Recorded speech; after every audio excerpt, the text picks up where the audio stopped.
Hello বন্ধুরা, মাহবুব টেকের আরো একটি ভিডিওতে আপনাদেরকে স্বাগতম। হ্যাঁ বন্ধুরা, আমরা আজকে কথা বলবো কিভাবে ওয়েব ফাইলকে অর্থাৎ WEB ফাইলকে JPG বা JPEG-তে পরিণত করা যায়।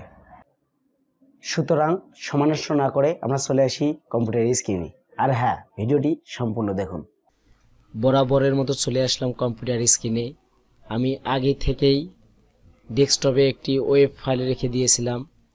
এটি জিপিজির মতো দেখা গেলেও এটি আসলে একটি ওয়েব ফাইল।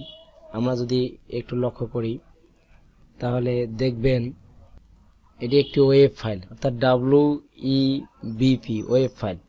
এই ফাইলটি আমরা ফটোশপ সহ বিভিন্ন জায়গায় নিয়ে কাজ করতে অসুবিধা। আমি যদি ফটোশপে নিয়ে আসি তাহলে কিন্তু সাপোর্ট করবে না।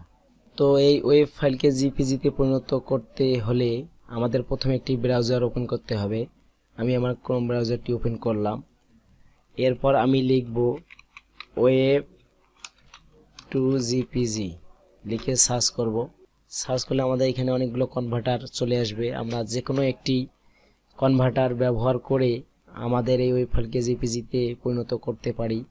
যেমন আমি নিচের দিকে আই লাভ ইমেজ www.iloveimage.com এই লিঙ্কটিতে প্রবেশ করব। এই লিঙ্কটিতে প্রবেশ করার পর মিডল বরাবর সিলেক্ট ইমেজ এই অপশানে ক্লিক করব। ক্লিক করলে আমার ডেস্কটপ শো করবে। আমি ডেস্কটপ থেকে আমার ওয়েব ফাইলটিকে ডাবল ক্লিক করার মাধ্যমে এখানে নিয়ে আসব। নিয়ে আসার পর নিচের দিকে কনভার্ট টু জিপিজি এই অপশানে ক্লিক করব। এই অপশানে ক্লিক করলে আমার ওয়েব ফাইলটি জিপিজিতে পরিণত হয়ে যাবে। এবারে আমি ডাউনলোড অপশানে ক্লিক করলে আমার জিপিজি ফাইলটি ডাউনলোড হয়ে যাবে। এখান থেকে আমি যদি ডেস্কটপে নামাই নেই, এবার যদি আমরা ফাইলটি লক্ষ্য করি তাহলে দেখবেন যে এটি জিপিজিতে পরিণত হয়ে গেছে।